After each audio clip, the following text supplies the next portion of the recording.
Hey, how's it going, guys? It's Technical Tim here, and I want to thank everyone so much who's been liking all my videos and subscribing to the channel, and I'd really appreciate if you gave this video a thumbs up or subscribe if you haven't already. And I'm going to do a quick, just live chat. If there's anyone in here who wants to ask any questions, go ahead and ask. And I'm just going to give a final thoughts video on the UFC Norfolk card coming up. I'm excited for Davison and Benavidez. It should be a good one. And just to warn you, I do have a dog literally right here, a puppy. So if he barks, I can't do anything about it. I'll try to calm him down. So sorry if there's a little disruption throughout the broadcast. But if I put him in another room, he'd bark the entire fucking time, and you'd be able to hear him. So be quiet, boy. But let's go over Brady and Nardiev first. And oh, nice! I'm getting some questions already, and like, yeah, I'll definitely get to those. I'm gonna do those towards the end, though, just so you guys know. So Brady and Nardiev, I think this is just a close fight, personally. Brady threw up a lot of strikes in his fight with Court McGee, and he looks like a pretty good fighter, and I like that he is offensive minded. But I just Nardiev.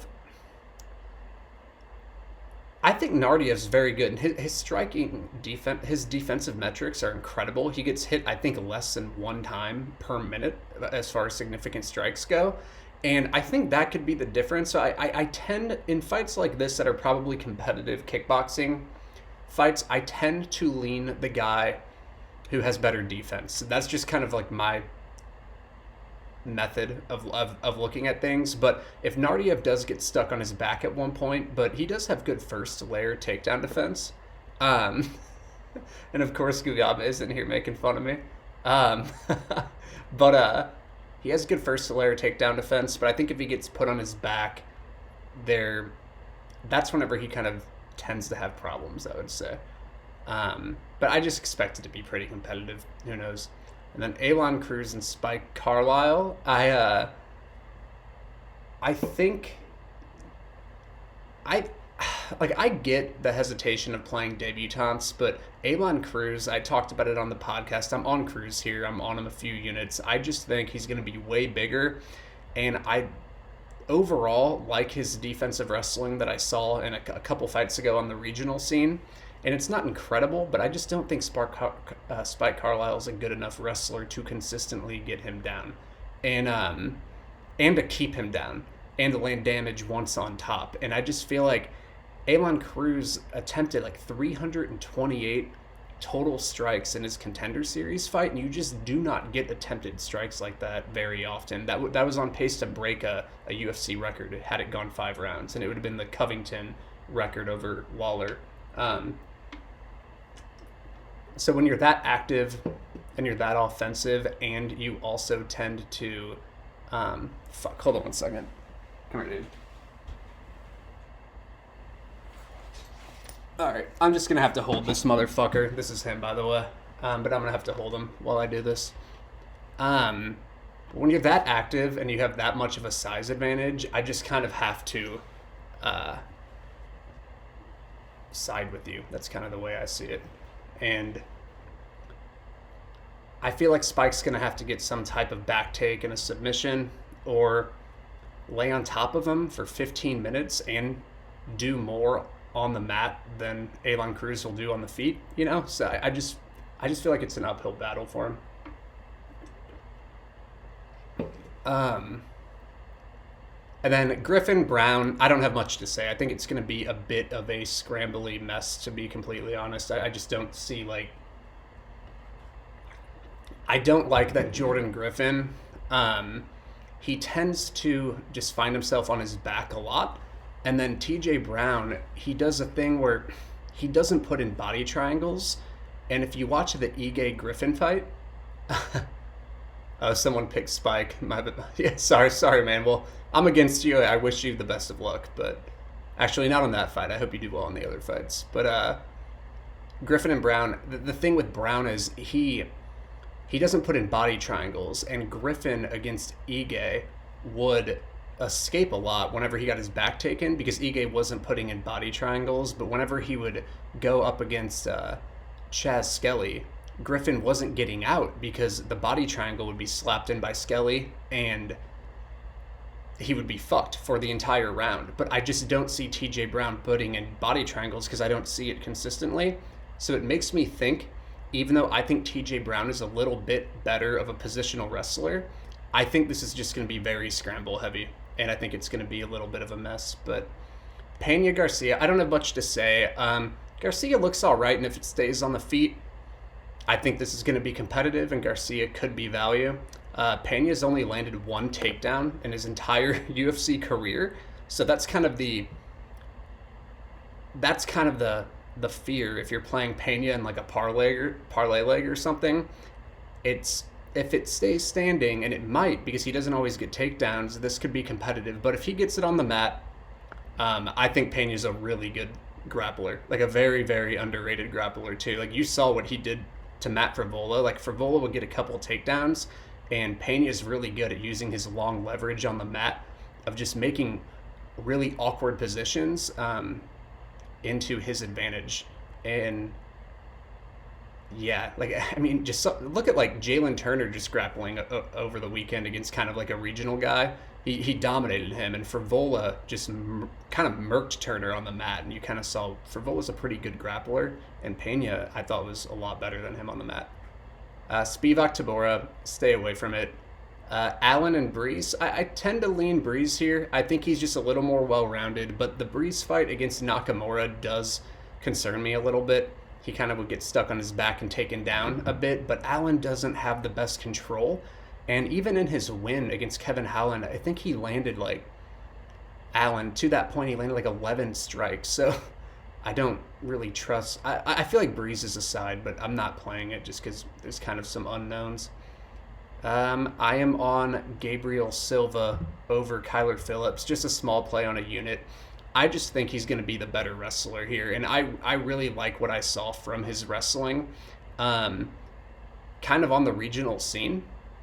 And I think it kind of showed versus Borg. Like, even though we've only seen 15 minutes of him in the UFC, like, being able to compete with Borg like that and win about 8 minutes is really impressive. And I don't think he has bad grappling cardio if you watch some of his other fights. I think it's just Borg is elite when it comes to pushing the pace in a grappling type of fight. And Gabriel Silva on the regionals was shooting a takedown like every minute and a half or so. And against Ray Borg, he attempted 6 takedowns, but sometimes it's hard to tally the takedowns in like a Ray Borg fight because it's so scramble heavy. But I like that he consistently goes to his game of just going for takedowns, and I think that's where he can have an advantage. And if you watch Kyler Phillips, I think it was a split decision loss. Again, I forget the guy's name. I watched it on the regionals. He started getting tired and more tired as the fight went. And I think Gabriel Silva, kind of like Ray Borg versus Bontorin, will be the guy who statistically shoots more often and first. So that's my play. Dawson and Minner, I think it's sub or bust for Minner. There's not really too much to analyze there. I think Dawson, I think he's a pretty underrated just grappler in general. And like, I mean, I guess I can't say he's too underrated. He's minus 455 here. But I think he can have success in this division. I think that's kind of what I'm trying to say. He lands so many takedowns, and he's consistently going for them. And I think some people don't think his wrestling's very good, but I do. Like, takedown diversity goes a very, very long way.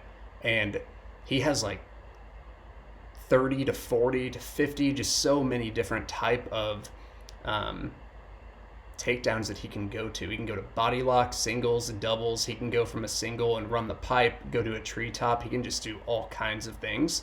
And takedown diversity matters. It just matters a ton.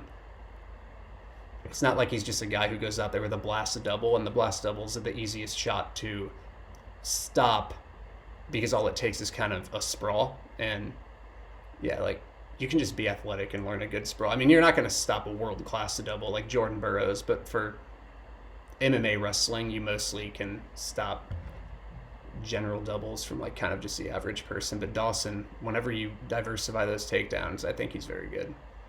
Anderson Dumont. I there wasn't enough tape on Dumont, so I don't know how you could know what this line should be here. Kudalaba and Ankalaev. I think Ankalaev is going to win this fight. I don't think I'm going to play him though. I like 2 or 3 people who I really respect think Kudalaba's live, and they think Ankalaev is kind of low on activity at times, but they look at his significant strike numbers of Ankalaev, and he lands like, I think it's like 3.5. I forget the exact, but it's not too high. But he also doesn't get hit at all. But the thing is, his total strike numbers are a lot higher, and so I don't know. Like whenever I was watching his fights, I was clocking, especially against like Dolce and even Abreu, I was clocking a little more strikes per minute. So I tend to think he's a little more busy than people might think. And I think Kudalaba is going to bring a fight to him. So I think it's going to kind of open up the activity of Ankalaev. But also, I will say the one thing that I do agree with is Ankalaev really hasn't fought great fighters. I mean, he just hasn't. So his striking ratio is probably kind of skewed a little bit too. But I definitely think Kudalaba's striking ratio is skewed. I think he's around 5 significant strikes per minute, and he absorbs like 3, so it's very good. But he's battered, just shit kicked, kind of not very good fighters and fighters who kind of gas, like an Antigulov. And I don't know. I think it was against. I guess the way I see it is he's not going to be able to out-wrestle Ankalaev. Like, I'd be very, very surprised if he consistently took Ankalaev down and held him there. And that's kind of one of the ways he tends to win fights. So that's kind of gone. And then he usually lands his strikes kind of in close range. But Ankalaev just manages distance very well. And I think Ankalaev is going to force it at distance at times. And Kudalaba, the last time he was in like kind of a regular tempo distance kickboxing fight, I think it was against who was it? Serkinov, and the distance strikes were heavily in favor of Serkinov. And I forget exactly, but Kudalaba landed like 20 or something total distance strikes and only 12 head strikes. And I get Ankalaev doesn't land a ton of them either, but even if he lands like 30, which is around what Serkinov did, it will be clear that he's winning. So I just think Ankalaev is the better distance striker. I mean, either guy could land a big shot, but I think he's a better distance striker, and I just see straighter shots, and Kudalaba's a little more, he kind of throws hooks, and I feel like Ankalaev will hit the target more. And also, even though Ankalaev doesn't land a ton of takedowns, he lands like 0.67 or something takedowns per 15 minutes. If he does happen to get on top, he doesn't really land submissions. I don't expect that to happen, but he can probably fuck Kudalaba up with ground and pound too. So he also had, even though I wouldn't rely on that method to happen all that much, because Ankalaev doesn't always land a ton of takedowns, but if he does happen to get on top, there's probably like maybe a 50-50 chance he gets on top at some point. I don't know. Probably around that. I think that would be reasonable. And I feel like he'll land some big shots. And Kudalaba, if he happens to take down Ankalaev comes from that Sambo type of background where they're very comfortable on their back and he can work up very, very well. So I just feel like Ankalaev also has the advantage if he on the mat, because if he's on top, I feel like he can really take over where I don't think Kudalaba can. So I see an advantage there. And then on the feet, I don't know. I just think Ankalaev is the better distance striker. And the defensive metrics are also heavily in favor of Ankalaev as well. I do understand, though, like with all that being said, I do think the criticism of Ankalaev's quality of competition is totally legit. I do think that's very true. I mean, he has fought like guys like Paul Craig and others, but he still fought some good regional competition. I think that light heavyweight from PFL, Maxim Grishin, or whatever the fuck his name is, I mean, he mauled him on the feet as well in the regionals. So I don't know. I think I've ranted about this fight for too long, but I feel like Ankalaev's going to win. I would maybe want to see his line improve a little bit if I wanted to actually play him.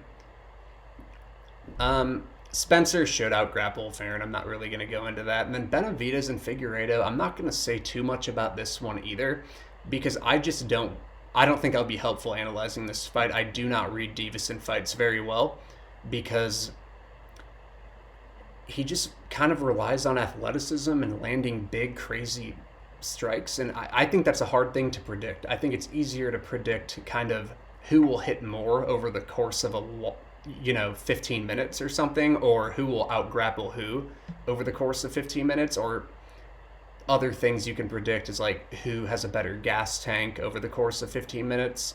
But I think just predicting knockdowns and things like that can be very, very difficult. And you've seen it with Davison, where if he doesn't land a knockdown like against Formiga, he lost pretty easily. But if he does land them, obviously he has a really good chance to win. So it just makes it kind of hard. Like, I don't really know where to cap this fight. I think Benavidez is a little more skilled overall and will probably be landing the more strikes as the fight goes. But Davison, I mean, he hurt Pantoja multiple times. And like Benavidez is 60% implied to win. So you got to cap him around 68 to 70% chance to think he's a good play. I don't know. Like, could you maybe? I don't know. Maybe not. I just think it's kind of a stay away. That's the way I see it. But I think that's really all I have right now. God, this motherfucker, my new dog has been chewing on my foot the last like 10 minutes as I've been talking. But I'll go to some questions. And I don't think too many people were in here. Sin MMA says Spike versus Alon. I think you heard my breakdown on that. I mean, I know you said you picked Spike. I could be wrong here. Like, trust your lean. That's the way I would say it. I'm not always right about shit. I just personally like high volume fighters, and that's kind of what Alon is. And he's 6 feet tall, and I think Spike Carlisle's like 5'7", 5'8", and there's a big reach advantage too. And I just like having those advantages on my side. So that's why I like him. And I generally think I've seen good over-unders against the cage, and Spike Carlisle kind of gets caught up there going for takedowns at times. And I just see competency in the defensive grappling of Cruz. So I tend to think he can kind of defend himself there. And Spike tends to slow down, where obviously Cruz doesn't slow down much considering he attempted 328 total strikes in the Contender Series fight, and on his 328th strike he landed a flying knee knockout. So obviously he has good cardio. So that's kind of my lean. I could be totally wrong. Maybe Carlisle comes in and just fucks him up in the grappling. Ow, motherfucker. But I don't know. I just think Cruz has some advantages here, and I want to play him. I'm not like ultra confident, but I'm generally confident, but we'll see what happens. Gugabe is talking shit about me wearing my hat on backwards. That's kind of his thing. I don't know. I just sometimes whenever I get on here, my hair's all fucked up, and I just throw on a hat. I picked Spike. Now you're making me not confident. Sorry, man. Like, trust your instincts, man. If you win a lot, then go for it. What's your most confident pick of the week? I mean, if we're just saying like straight up, I mean, I would say someone like Felicia Spencer, because she has a huge grappling advantage. But I mean, that's kind of, I'm not going to throw you a minus 800. But if you mean like most confident as far as like a value type of pick, I think it's Alon Cruz personally. But we'll see what happens. Like I said, I just think Alon Cruz, whenever you attempt that many strikes, man, you have a high floor. Like, you're probably going to be competitive, especially against lower level competition like Spike Carlisle. if you just attempt strikes like that and don't gas and are kind of competent in various areas. And I like his kicks, and I think he'll be able to use those kicks to kind of just pick off Spike on the feet. How many... Oh, Brett's in here. Cool. How many takedowns would you project Pena for? Yeah. I haven't gone too heavy on this fight, like looking at the intricacies of the takedown defense of fuck, I'm blanking on his name, of Garcia. Like, I watched some of his fights, but Pena isn't bad. Even against Trezano, he can sometimes use his like he'll kind of go up against a cage and kind of try to lock onto a double. I would say I'm going to go over, because I have a feeling he's going to come out here and grapple. So I tend to think he's going to get his grappling going, but I wouldn't be too confident on that. But I wouldn't play him at that line either. How is Allen's wrestling? Do you think he can get takedowns? Yeah, I do think he can get takedowns. I think it's good. I think his wrestling is actually pretty decent, but I don't like some of his top position control. I think that's kind of the issue with him. He just kind of slides off the top, and Brees can use kind of leg locks and other things to get reversals. So I tend to think, I just don't know how long Allen will hold position. And Brees is a black belt in Brazilian Jiu-Jitsu, and actually a pretty good one. So it's like Allen just going out there and immediately subbing him, and that's a very common way of him winning his fights. He probably has to win a decision now, because I think it'd be tough to sub Brees, I guess is what I'm trying to say. So, yeah. Hey, bud, come here. Hey. Sorry, my dog's crying. Come here, bud. There you go. But yeah, and then I think that's kind of it for all the questions. So I think my dog has to go to the bathroom too, so I'm going to kind of call this early. But if you have any more questions, just comment below and I'll answer them. And sorry I'm a little disorganized in this one, just because I've had this dog for like a week, and dude, they have to go to the fucking bathroom every 45 minutes. It's fucking insane. Can't imagine having a kid. So some of you guys who have children, I have a lot of respect for you. That's a big responsibility. But all right, man. I'm gonna go, and good luck to everyone and on your plays. And if you guys have picks and I go against it, trust your judgment. Like, if you win consistently, then you're probably doing something right. So thanks so much, guys.